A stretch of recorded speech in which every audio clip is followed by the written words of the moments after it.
The views, comments, and opinions of the following program do not necessarily reflect those of Morris Media Studios, MorrisMediaLive.com, or its affiliates. Listener discretion is advised.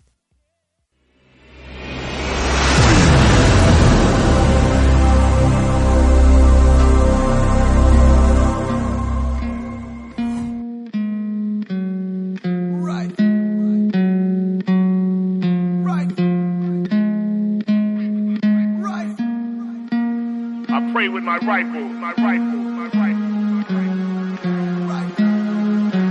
Sleep don't come easy. Step to my enemies, securing my survival. Got me sleeping with my Bible, but I'm praying to my right.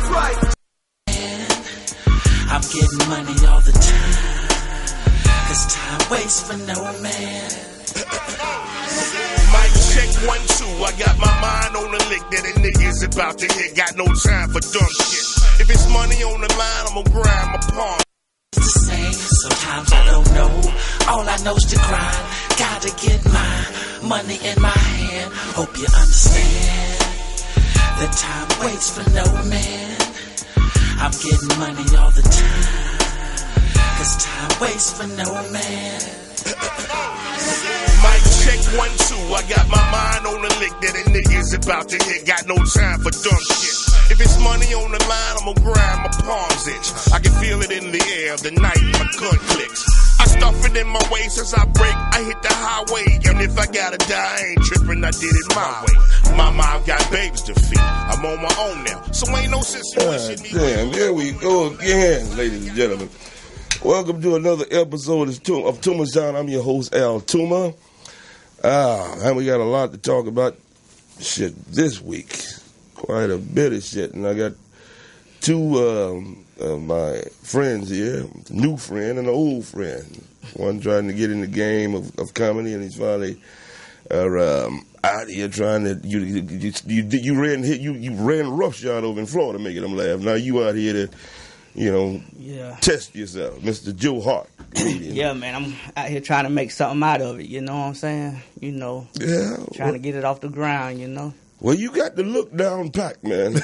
I'm telling you come out there, the best thing you can have is as soon as you walk on stage, motherfuckers start laughing. Can't nobody fuck that up but you. Yeah, it is. Then all you got to do is hold their motherfucking attention after that. Yeah. Yeah, so Joe Hart, let me get over to the psychologist of the show. He's now becoming a regular around here. This is his third time around here. A good friend of mine, Mr. Rock, all the way from Compton, California. Hey. How you doing? I'm excellent. Welcome to Toomer's Town. How'd you spend your Memorial? Both of you. What y'all do Memorial Day? Was it just another day? Or did you get together and barbecue and just celebrate another holiday of eating shit and fucking ourselves off? What y'all do on Memorial Day? I was on my way out here to Cali. Oh, you drove out here? Yeah. I done did that trip a couple of times, man. That's a long ass motherfucking all the way from Florida? Yeah. That's it from Georgia. That's even longer. Shit, nigga, that's like a day and a half. That's like 2 days. Well, the first day I drove like about 700 miles. The second day I drove like 1,300. Then the last day I drove right at 900. But see, I'm a truck driver too, though, so I can do that kind of stuff. You feel me? You wasn't popping no pills or nothing. They say truck drivers doing that. Nah, just that straight. Wasn't snorting no line or nothing. Just coffee. Just straight black coffee. Yeah, that could be just as bad too, man. That's a long ass drive. Yeah. So, Rock, what you do Memorial Day? It's work, right? You always working and no leisure time, just always busy, cranking out what's right. Well, actually, I hung out by the swimming pool and read a nice, decent book. Kick it back. Yeah, man. So, I got so much shit to do to talk about tonight. Let's just jump in. Let's start with the Aretha Franklin funeral, man. And it's just I have never seen anything like this before in my life, folks. I have never seen a goddamn 10-hour funeral. Actually, it was close to 12 hours, a half a day. When they said ashes to ashes and dust to dust, man, when they was pushing this bitch in her crypt, it was goddamn fucking dark. It was like 9 o'clock in Detroit time. I mean, that's how long this shit went on. So they meant that after dust, huh? Yeah, they put her in a crypt. They put her away beautifully, man. I'm just saying, it was 9 o'clock at night Detroit time. How the fucking funeral started at 9 o'clock in the morning? By the time you put this bitch where she finally going, it's 10 o'clock at night. When was the repast? I mean, how long did the repast last? 'Cause that's what I like to go do. I like going to funerals. I like to go where the food and drinks is and the bitches. I give a fuck about no funeral where motherfuckers sitting around lying and shit. I mean, I like to view the body. I like to look at the body, but Man, that's you a about weird it. dude, man. I don't like looking at that either. I can skip that part of the whole ceremony, man. I don't like really looking at motherfuckers. I don't want nobody doing me like that. When I die, I swear to God, dude, just go and cremate me. Or if you do, stand my coffin up. If you got to goddamn make me look like a fucking ridiculous piece of furniture, stand my shit up, nigga, with one hand in my pocket and my hand outside of my casket with a fucking gun in it with some shades on. Well, you know they doing that now, though. I heard that. You could have your body did the way you want it. See, both y'all from the South, right? Yeah. So I heard they bury a lot of you cats in your Cadillac. Yeah, they got to see the motherfucker. They Cadillac got a motherfucker, man. He was sitting there with his brim on and everything. Yeah, but you know that just I ain't want just man come to my shit and just have a party. I don't want to be laying here with motherfuckers talking and about what I used to do. Everybody having a good time, and I'm laying there not aware of anything. Just go and send me to where I need to be. He said, y'all party. And Aretha, man, they got them just changed 3 clothes. Changed clothes 3 times. Talk about on her body? On her dead body? I think they had her wait for like 3 days. 3 different days. That bitch had a different color dress on. I think the first day it was red. The next day it was blue. And the day they buried her ass, it was a gold gown. I never seen that there though, but changing clothes on the dead body. Yeah, it's the queen of soul. Dang. So what you think about that, Rock? Well, I think it's best to honor someone in life rather than in death. Right. I've been to funerals where people fall out like, "Oh, I miss you. I love you so much." Yeah. They don't know that when they're deceased. So it's better to honor someone in life than death. Yeah, I agree with that. Aretha Franklin was not only the queen of soul music, she was also the queen of music, period. The best female vocalist ever in the United States of America. Hands down, point blank, no argument, no debate. Mm-hmm. So I like the fact that she was honored the way that she did. I like the fact that you had various different types of people that came out to honor her because it was absolutely well deserved. Yeah. And I want to give a shout out to the family of Miss Aretha Franklin. Yeah. And I like how you basically handled yourselves. Yeah. You pay honor and tribute to Aretha Franklin. Yeah, man. It was something like I'd never seen before. I mean, just the people that was there, the dignitaries and President Clinton, that motherfucker showed up there. Not that I really give a fuck about him being there, because if he was there, hell, he didn't have to be where he was. I mean, why you got to have 2 pearly white motherfuckers right in the middle of the screen? I didn't care too much for that. And then a lot of people got them upset about the fact that they did that, and why Farrakhan didn't speak.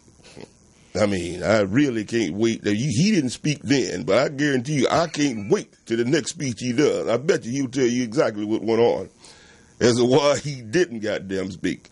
But, that was kind of weird for them not to have him to speak out of all these other motherfuckers up there. And, maybe I'd like to think that he just said no. Y'all ain't going to let me say what I want to say. Bill Clinton is here. This is my moment. You saw what the other pastor did. Clinton was sitting right there next to him.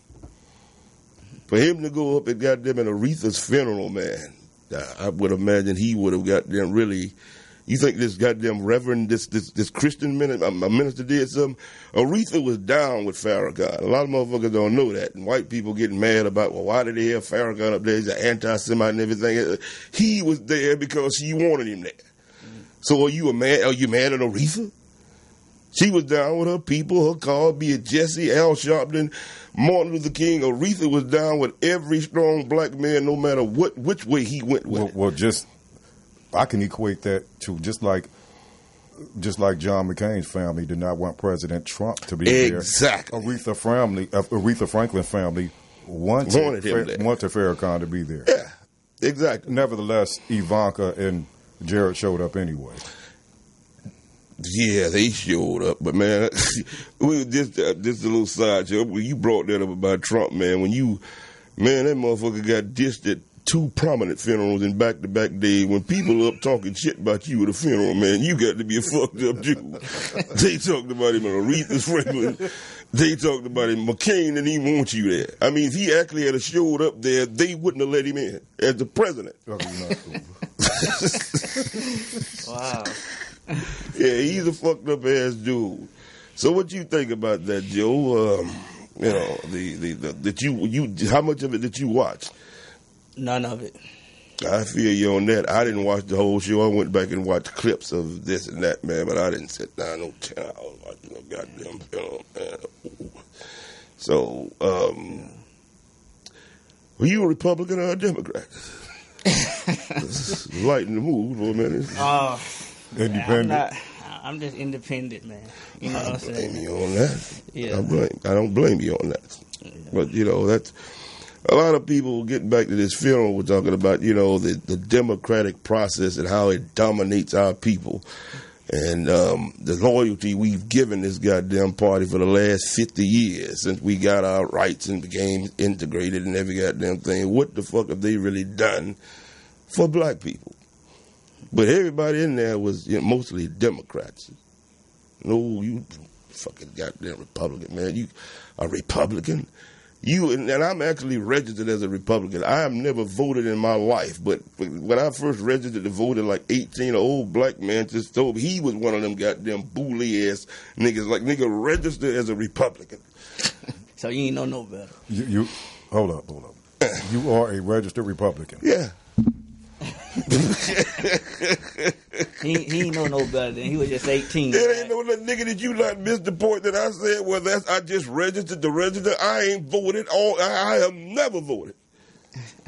I didn't want. I wanted Obama to goddamn win, but I wasn't standing out in no line 2 days to vote for this nigga. Hell, would he come to my show? I mean, God knows I wanted you. I supported him, but nigga, you ain't standing in line for me. I ain't finna stand in line for you. Yeah. Said when he won, I cried. But as far as voting, oh, man. I'm talking about one vote count. If I could think about back to when I was first able to start voting, it had to be with goddamn fucking Ronald Reagan. That was the first president. I did not want him to motherfucking win because I was raised that way, Democrat.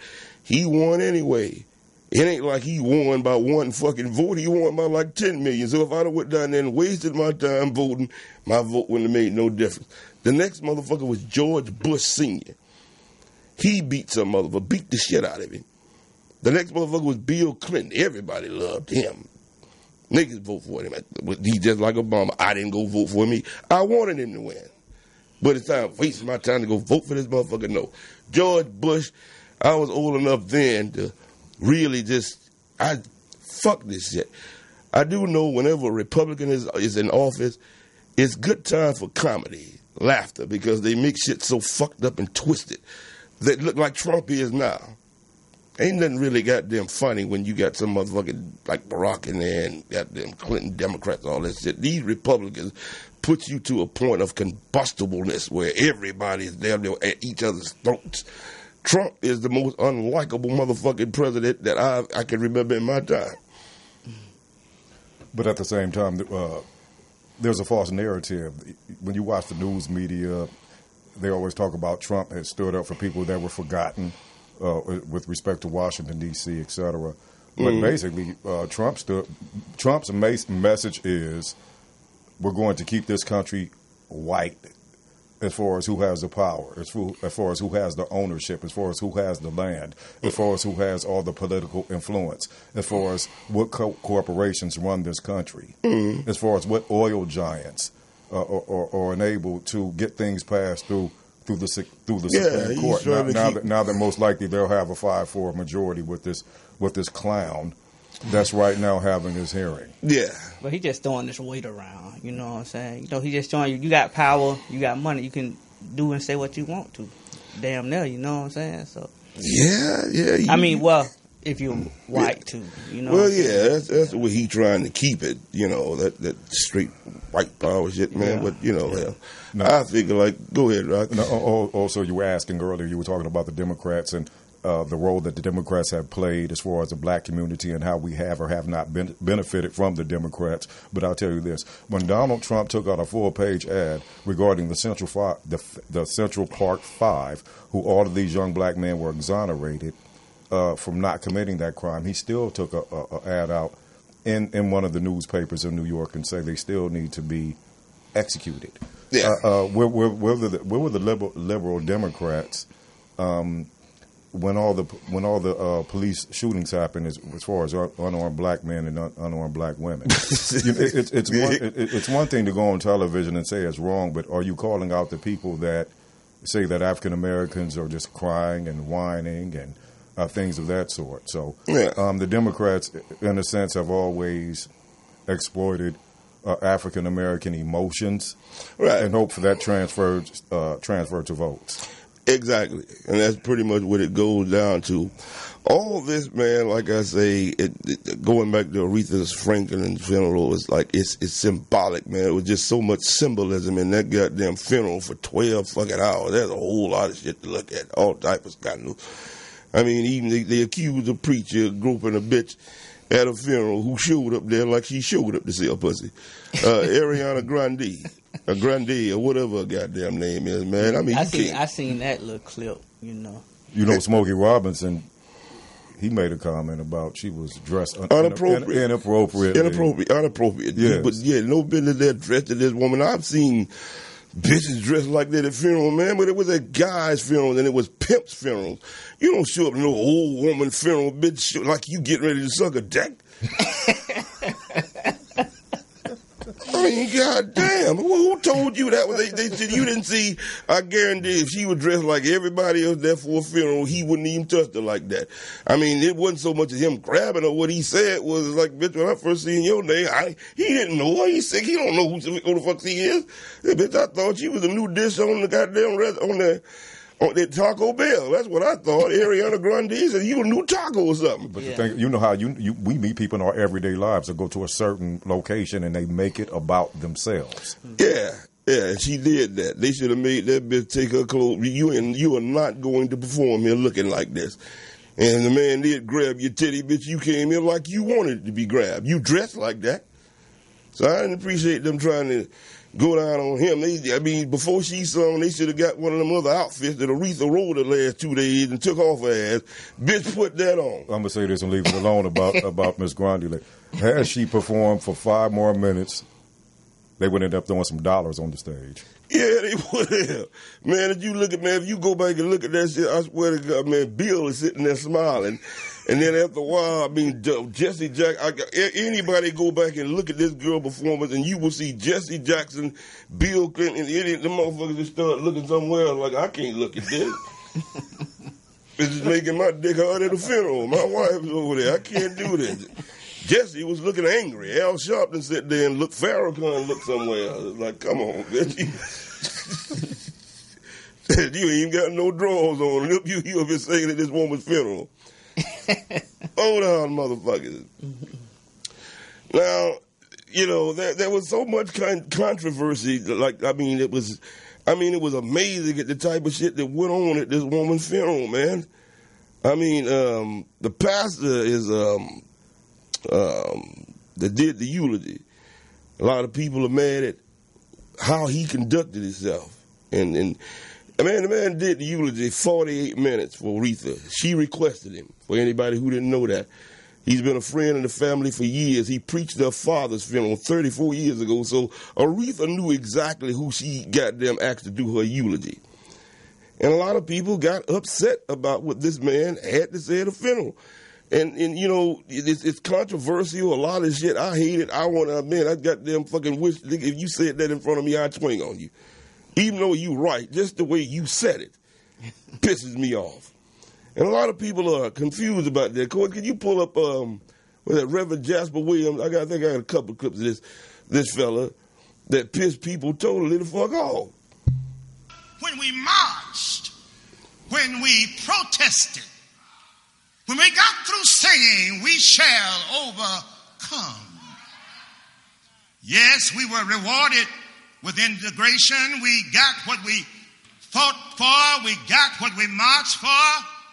But with the birth of integration, there also came the loss of not only the black community's economy, but there also came the loss of the black man's soul.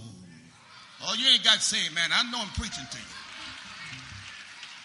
We lost our soul. Oh, God, Jesus, help me today. We lost our soul. Where is your soul, black man? As I look in your house, there are no fathers in the home. Oh, I could go on with that too, but son, with that, I mean, I hear what he's saying, but a lot of people are goddamn fucking upset. Yeah, I don't think he should have said it though. Right? Okay. Why do you think he would?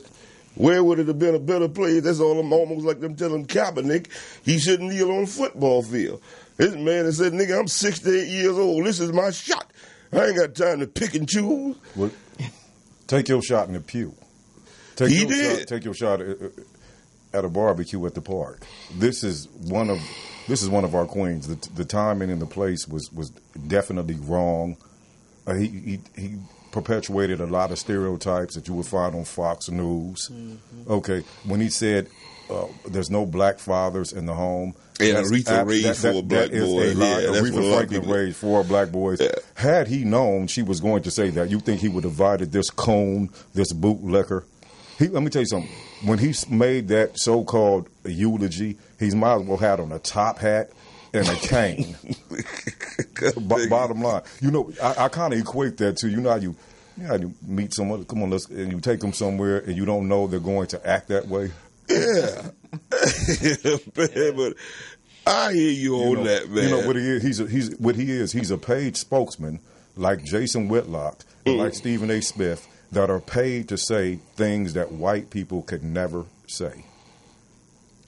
Man, that's one way to go. I just don't read it. One of our issues we've always had to deal with is negative stereotypes. The black man is not in the home.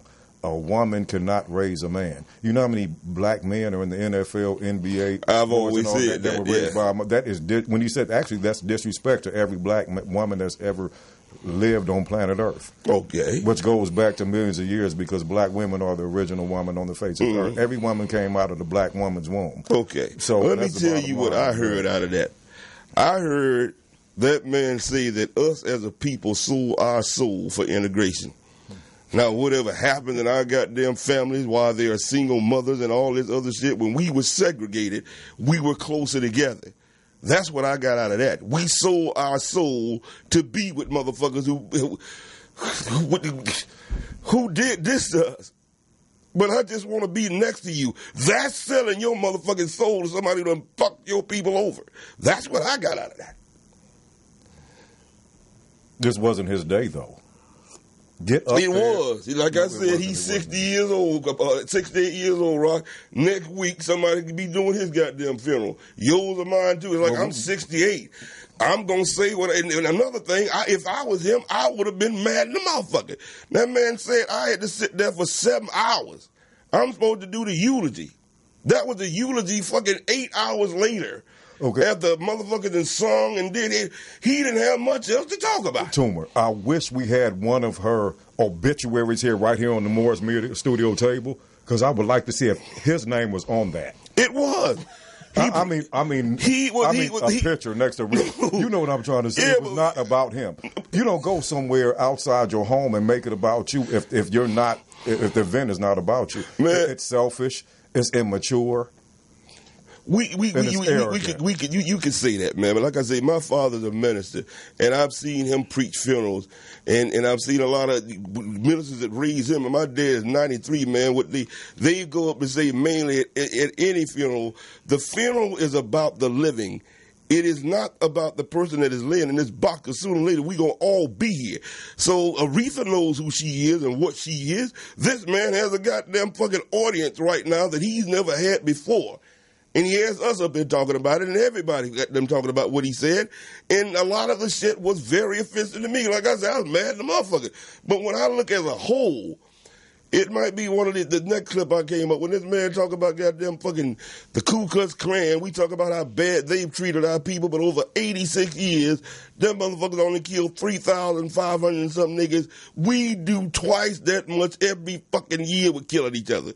And I'm tired of hearing niggas talking about, well, black people kill each other because we around black people. But goddamn. What? That's basic common sense. Yeah. You kill who you are around. If you live in if you're a Hispanic, you live in a Hispanic community, the murder rate with Hispanic on Hispanic will be high. The same thing in white communities. Whites kill whites at the same rate. They at 80%, 87%. But this is the thing. There is a narrative and there's a perception, okay, that's been manufactured that's pushing the fact that we're animals, we kill each other. We don't respect each other. We don't like each other. We don't like ourselves. Yeah. So when somebody like Trayvon Martin gets killed, there's no empathy for the wider population. That's one of the animals biggest issues I had with this nigga. Now the problem with this guy said is, you don't think there's any white men that's ever abandoned their children. That's what I always say. We as a people are the only one talk about when a man ain't in the goddamn fucking household. Did your father abandon you? He was a preacher. No, he was around. No, he didn't. Yeah, I tell motherfuckers, they have the motherfucker around 24/7. Sometimes they all is cracked up to be. I mean, there's certainly, and my father was certainly a great father. He's been with my mother 70 years. But there's some goddamn fathers, man, the motherfucker ain't, either it's the parents, the woman, or the man. It would be more goddamn fucking a deleterious influence on the child if the two motherfuckers did stay together. But people don't think about that before they get together and bring another motherfucking life in the world and then realize they ain't compatible. I ain't certainly with no motherfucker saying that a woman can't raise a goddamn child by herself, but there are goddamn instances where if the wrong two motherfuckers goddamn got together, a lot of goddamn kids that come through here, fucked up here. Okay, so if what he is saying is true, to all the young black single mothers out there, what they supposed to take their child and just take them to the park and walk away? No, like I said, an example that my goddamn father, they give at funerals, this goddamn eulogy is not about the person laying in that box, it's for the living motherfuckers in here. What young mothers, the little girls coming up today, look at goddamn fucking young single mothers. That's what I'm saying. Where's the example where you see the examples of young single mothers and how they struggle? Who grows up and wants to be that? Little boys grow up to want to be Michael Jordan or some athlete or whatever, but what bitch looks at another single mother with 7 kids as a child and say, I want to grow up to be that? So we've got to start there before the kids get here, before you become a single mother. You have the choice to make sure whether you allow somebody to do that. And a man has responsibility too. That motherfucker, stop raw dicking, motherfucker. You stupid motherfucker, you still dropping your dick in pussy raw.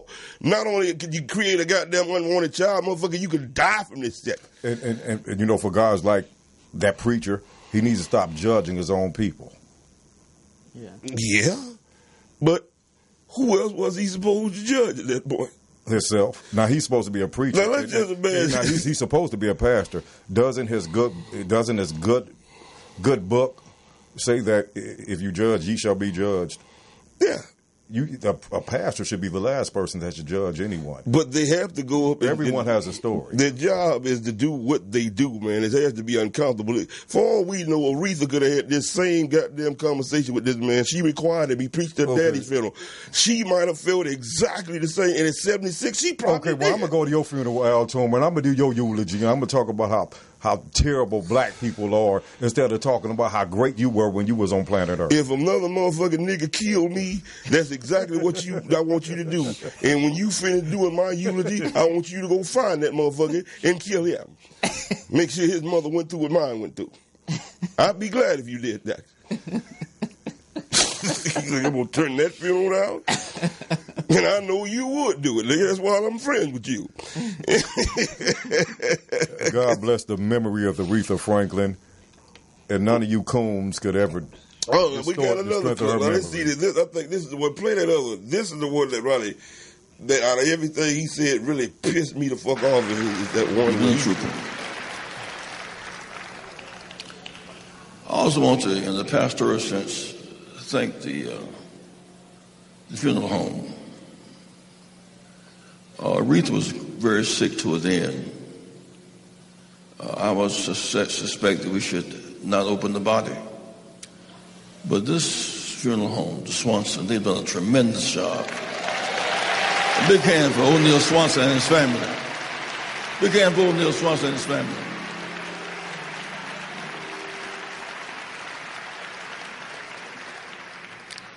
And last, we can't thank her too much for she's among the living yet among us.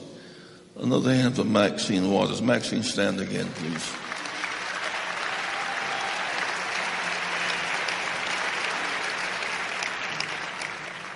Three of my children are here today because this is a family affair. My son Jesse on this. Man, I felt that what Jesse did then, even though he looked goddamn pretty bad, I didn't know he was that sick. But he said at the funeral that he has Parkinson's disease now. And that's the shit that, a lot of people have. Ali had that, and he survived for years, but he got that now, 70-some years. But he had some interesting things to say, but one of the things, like you just saw in that clip there, man, that to me was worse than Ariana Grande or what that preacher said or anything. Nigga, you don't stand up here and appreciate no funeral home and tell motherfuckers like, motherfucker, he did a fine job. Aretha was pretty fucked up before you got there, before this happened. They did an outstanding job on her. If y'all would have seen this bit before she died, you'd see why I'm so astounded by this. I can't believe they made her look like this. I've never seen anybody stand up and give a funeral home goddamn comment on how they made it. Not a car worker, a wreck or something.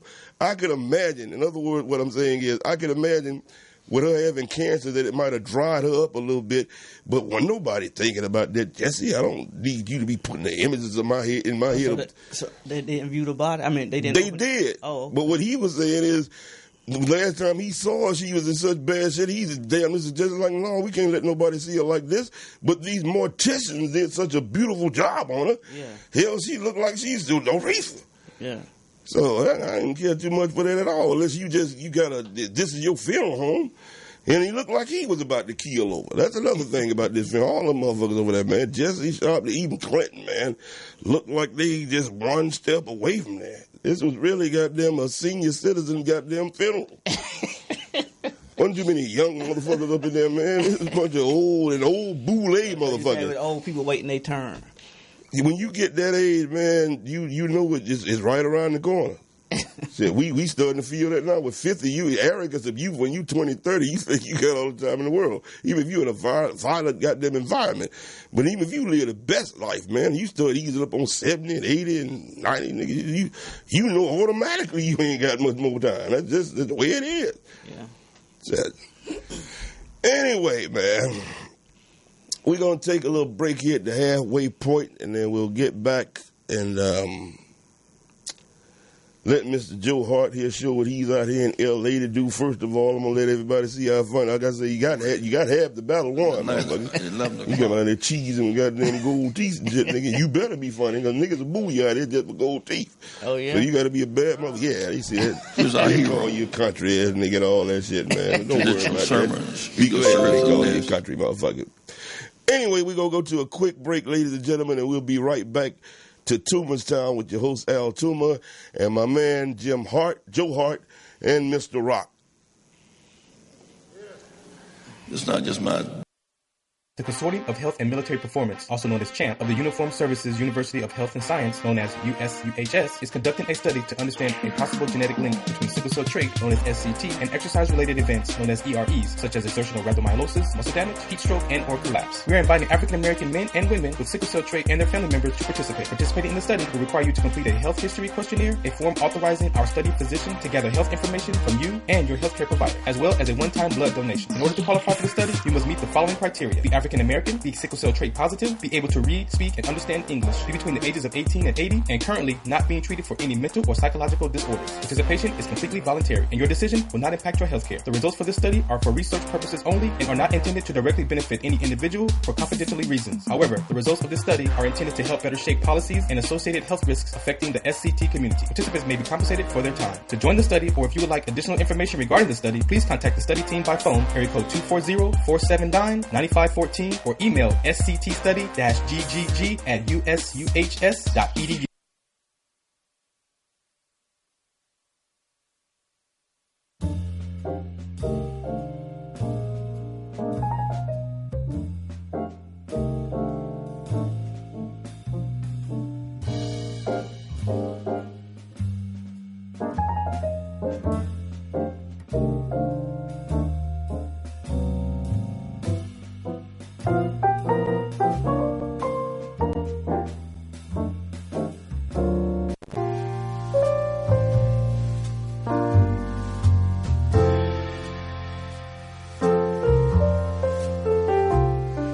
Welcome back, ladies and gentlemen, to another episode of Toomer's Town. I'll get back to the show a little bit later, but right now, this young brother here, I like to not only got them bring, people that you know through here and neighborhood, got them people that just stop through Toomer's Town, but when there's new talent that's trying to get started and get rolling, I like to try to help them too. And this boy reached out to me on Facebook, all the way from, Tampa, Florida, Davis, Florida? Webster, Florida, live in Dade City. So. Dade City? Yeah. And you started doing comedy down there? Yeah. That's good. About 3 years ago. Yeah, how's it going for you? I mean, it's going all right. I've been doing it for 3 years now, and it's getting a little serious, so I said I need to come somewhere to try to make something happen. You got to have a lot of confidence in yourself, boy, to come all the way across the country to try this shit. You got to take them chances. Like what life about is chances, right? Yeah.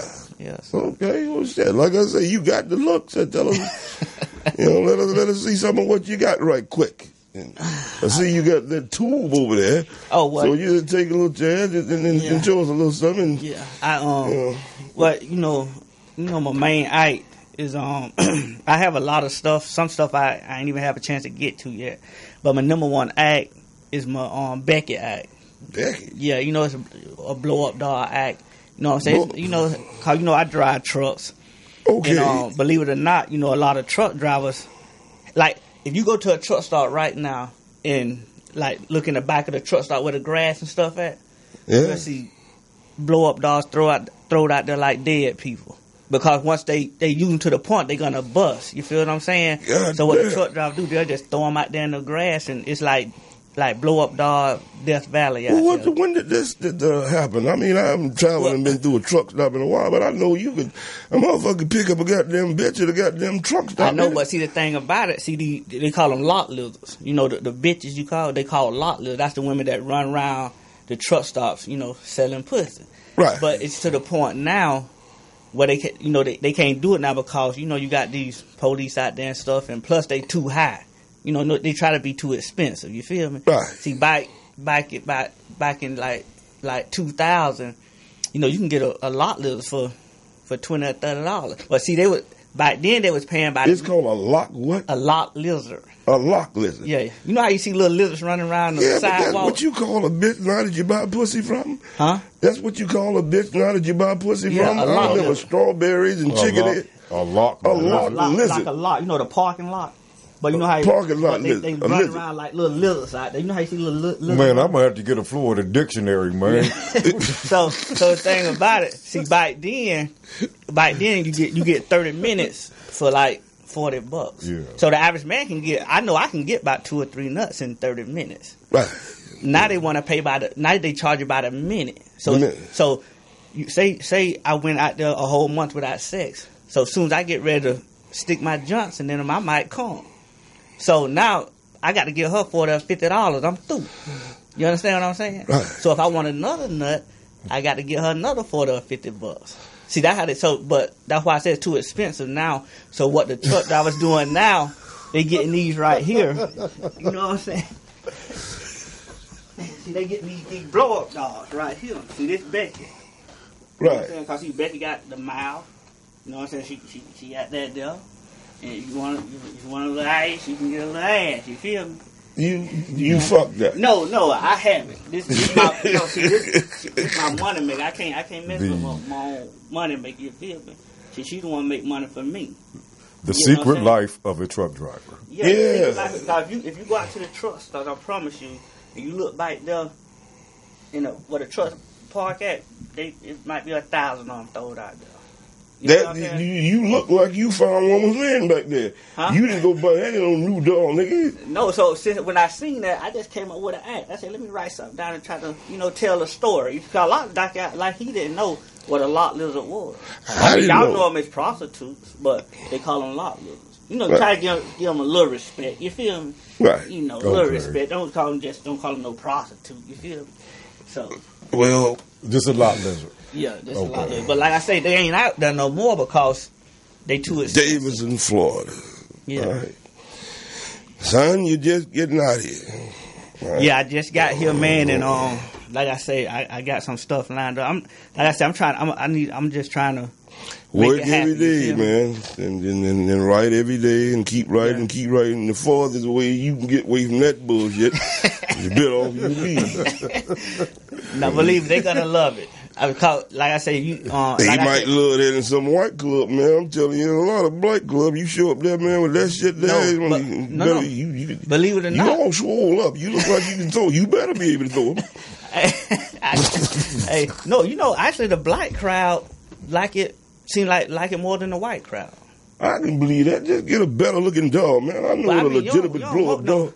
You don't want no Beyonce. Yeah, you do. You got to have something they gonna laugh at. Man, man, she look like she on meth, man. Hello. Hey, what's up, brother Toomer? Hey, what's up, Doc? How you doing? Yeah. I just caught bits and pieces of the show because I was moving around in a meeting, but yeah, I'm like you, Toomer. I got to get a Florida dictionary also. Yeah, lot lizard the jet. Yeah. Driving around fucking blow up. I mean, 1980s blow up. Man, that's not an up to date blow up, bitch. But that's why I say you don't want it looking too good. Why? I know. That's funny.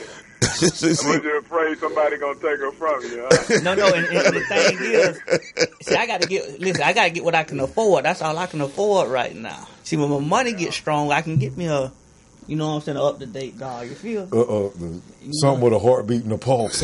Yeah. Cause they got the ones that almost look real. But, man, you talk about some money. I don't got that type of money right now. So. Yeah, you do, man. You just told me your goddamn fees and what you make from driving truck. You could afford a better bitch than that. But, you want to make it a little funny, too. That's why, Well, yeah, just do that. I know that's what you're trying to do.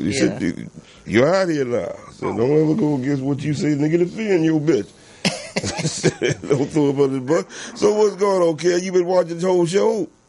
Yeah, I was going to make a few points. I didn't hear much, but I was in and out of a meeting. But yeah, I was listening to your discussion about the Democrats, man, and if I can give a little perspective on how we actually became Democrats. Going back historically, man, after the party of Lincoln and all that good stuff, for the most part, blacks were Republicans during that time. But during the 60s and the late 50s, the Democrats became more pro-civil rights with their agenda than the Republicans were.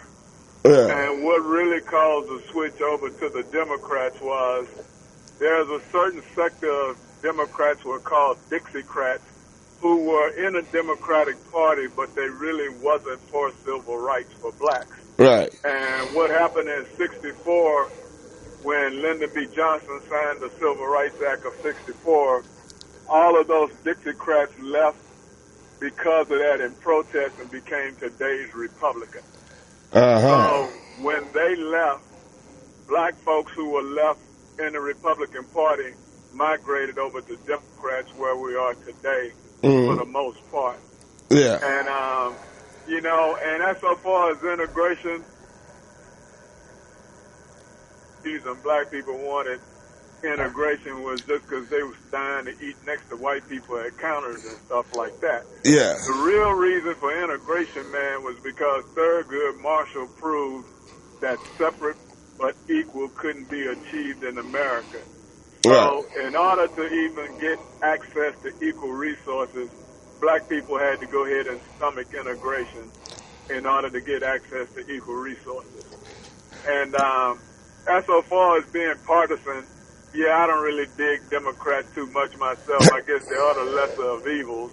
But I look at policy initiatives and things like affirmative action. And, you know, Republicans support repeals of affirmative action. And it's a known fact that when repeals occur, what you end up with is lower black college enrollment and professional inclusion in the workplace. And as a black guy myself who's a professional and been to school, I don't think it would be logical for me to support something like that caused less blacks to have opportunity. Well, do you think it's time for like that's why I end up a Democrat. Yeah. That's all. Yeah, well, that's the difference. For how I make the distinction between the two, man. I mean, there's a time to be a Republican and there's a time to be a Democrat. Liberal and conservative means, I mean, what is a liberal? A liberal is a motherfucker who got them entertains different ideas. And you normally do that when shit is fucked up for you. But when you call yourself a conservative, man, if I got my life the way I want, my bank account and everything is cool, I ain't trying to change that now. I'm trying to conserve this. So I see the difference between what conservative and what liberals is. If your shit is pretty much, you basically the minority and shit in life and shit is always fucked up for you, well, yeah, you constantly looking for change.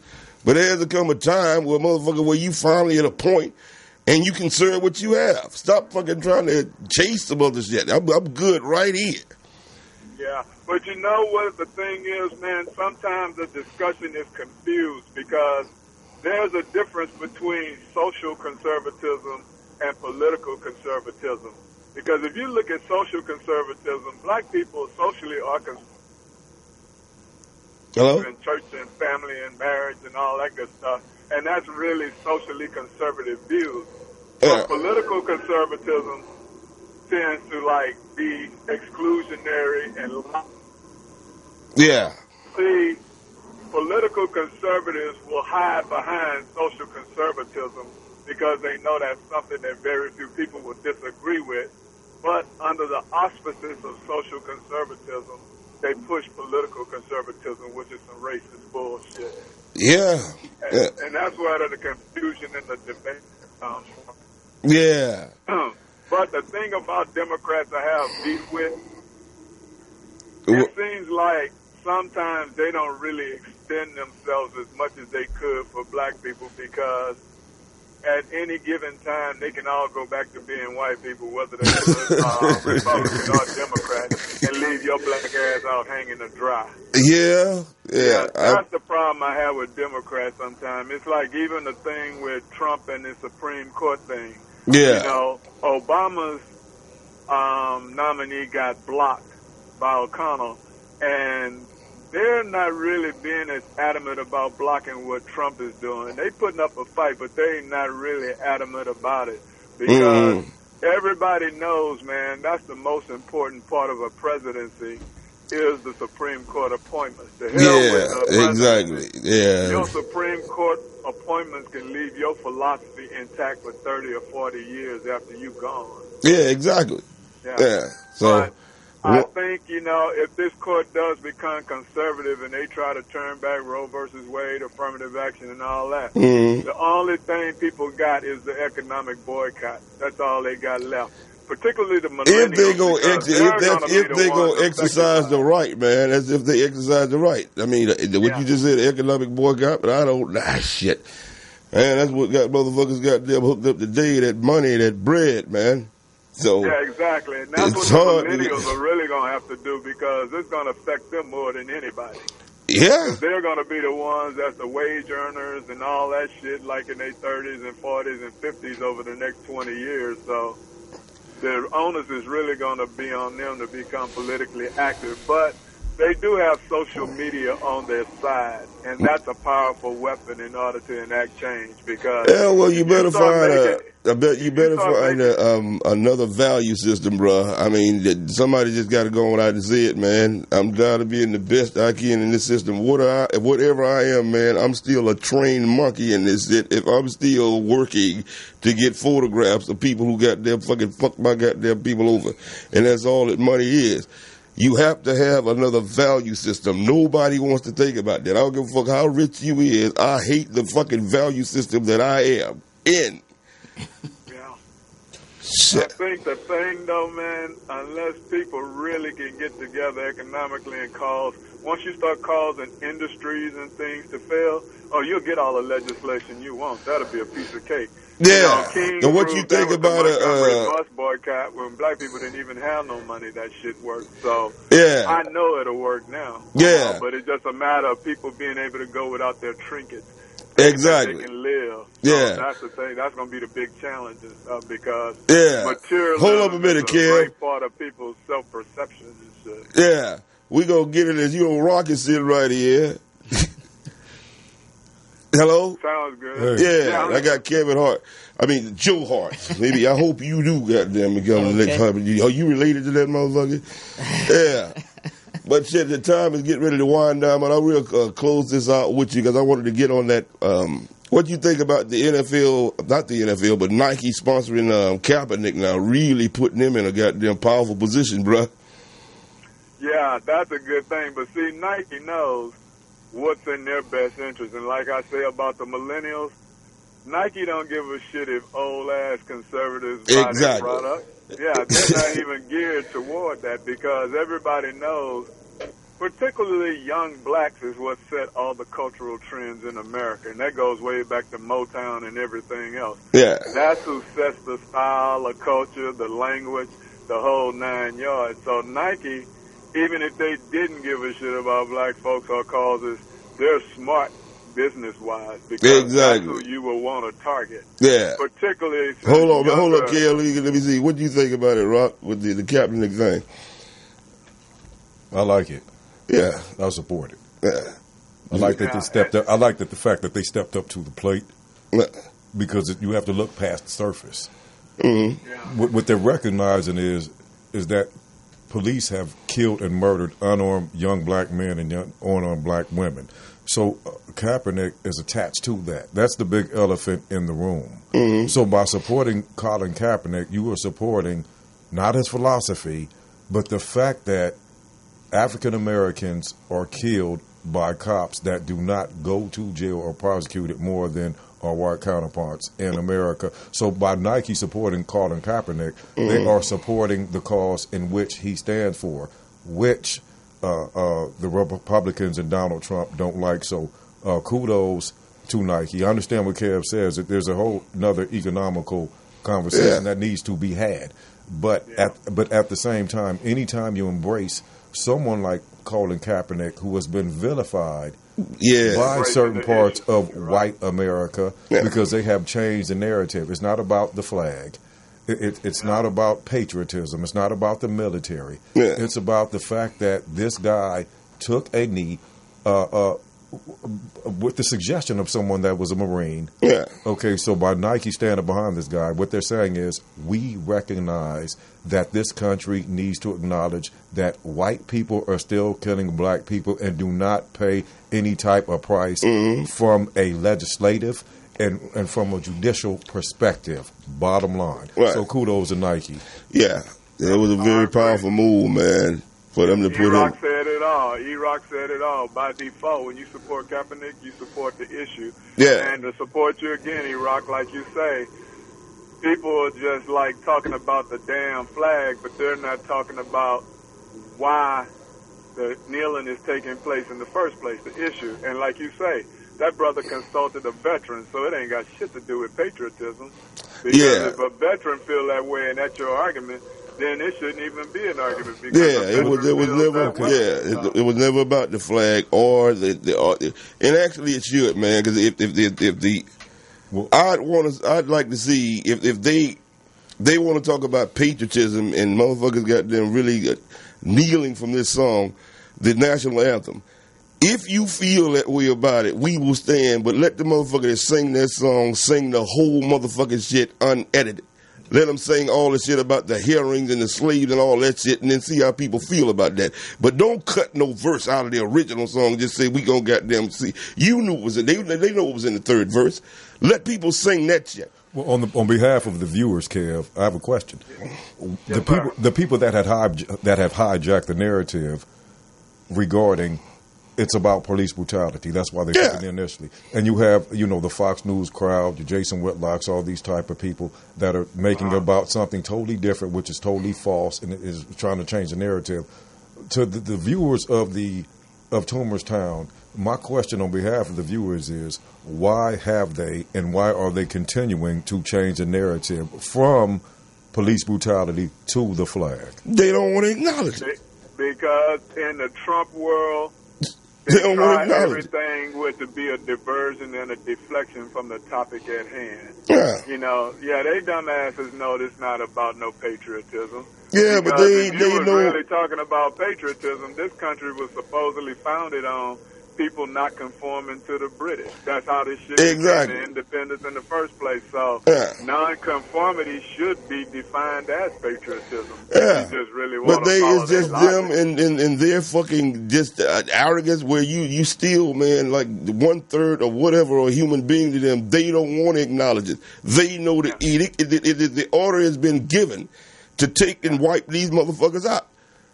Yeah, but that goes back to the Bible, man. I swear to God, motherfucker, I don't really fuck with that goddamn book. But when you go to King Herod and all that shit, and motherfuckers searching for the new king coming and all that shit, nigga, when you start ordering goddamn every baby boy to be killed, you are looking for retribution for something that you've done. Everybody knows what it's like when you know you done fuck somebody over. And you know they deserve to goddamn do something to your ass because you did something fucked up to them. They still, they know that shit is out there. So, and Toomer and E-Rock both. Y'all both know when you ask somebody a question and they don't answer you directly, the reason is being because it's going to show the flaws in their own thinking. Exactly. They know that. That's why they give you that diversionary bullshit. It's like you ask me something about a car, and I give you an answer about a dog because I don't want to talk about cars. And basically the same type of shit that women do all the time. Yeah, E-Rock said it best. They dismiss and try to shift the narrative. Yeah. Because this ain't, don't make this a flag issue. This ain't got nothing to do with it. But you hear what I say, kid? It's the same thing that women pretty much do as a regular basis. Oh, yeah. I got a little honey I was talking to on the phone. I made up a rule called Rule 2000. Yeah. And that's if you ever say anything undesirable about a woman to a woman, first thing, it ain't going to apply to her. I don't give a shit what it is. There's very few 100% rules in this world, but that's one of them. You can put money on that. When you say anything, the first thing they're going to say is not me.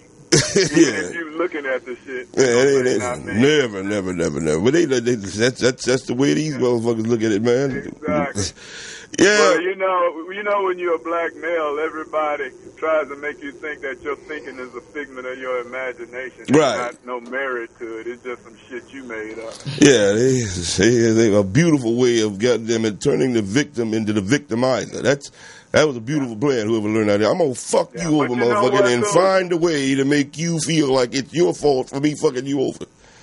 Yeah. But the one thing I like about what Kaepernick is doing, he's not saying nothing, and he's letting everybody else drive the narrative. Yeah, well, he getting ready to have to talk now. Yeah, he getting ready to have to talk now because they finna sponsor nothing, but he's really finna go to another level because they gonna sponsor him doing speeches and shit.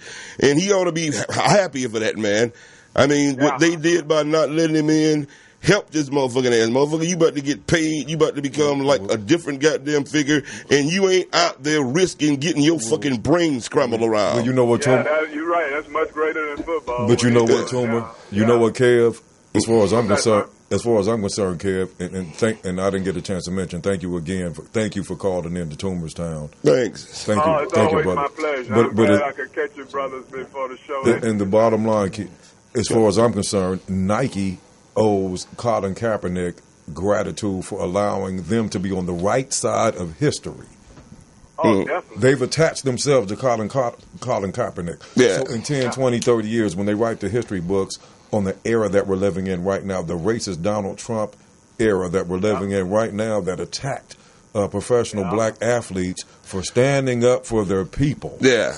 Nike is going to be on the right side of history in the history books. Yeah, that's a great thing. So if anything, let's reverse it. He's doing them a favor. You know what, Rock? They're going to start a whole new moniker of a brand being more than a brand. It's going to be a philosophical brand in addition to a product brand. Exactly. Kev, man, thanks for coming in, man. We done ran to the end of the goddamn hour, so I got to get ready to wrap it up, man. Thanks for calling in as always. Brothers, man. Yeah, always. And I'm going to join you, brothers, in due time. But in the meantime, I'll always try to get in where I fit in, bro. Appreciate that, Doc, man. You always call out here with knowledge. All right? All right. Peace to you, brothers, man. Take care. All right. Well, we done came to the end of the hour, man, that quickly. Thanks for being here, boy. Like I say, you finally got out here, but keep working on your shit every day. Everybody, Joe Hart, ladies and gentlemen, comedians, you will see more of him. He's starting here on Toomer's Down. Yeah, big things coming y'all way. I want to introduce y'all to comedian Al Toomer. What's up, nigga? Doing his own goddamn thing. Well, fuck you, nigga. If they been watching your shit, they done already It's say my it. boy Rock. He a writer, you know. Yeah. So that's the end of the show. Until I say it is, nigga. You ain't wrapping up nothing. Go to Mr. Rock. Yes, Take sir. us out of here with something to say in 15 seconds. End us on Toomer's Down. Thank you for tuning in to Al Toomer, Toomer's Town. Once again, shout out to Kev who called in. All those that we were fortunate enough to have view us live. Please leave something in the comment section on any topic. And subscribe. And please subscribe to Morris Media. And that's all I have to say. I would like to thank Al Toomer for inviting me on the show Welcome down here always. And not only tune into Toomer's Town, but also go on Morris Media and check out the other shows that we have that are definitely worth the watch and the listen. So thank you. Boy, I couldn't have said Toomer's it better Town. myself.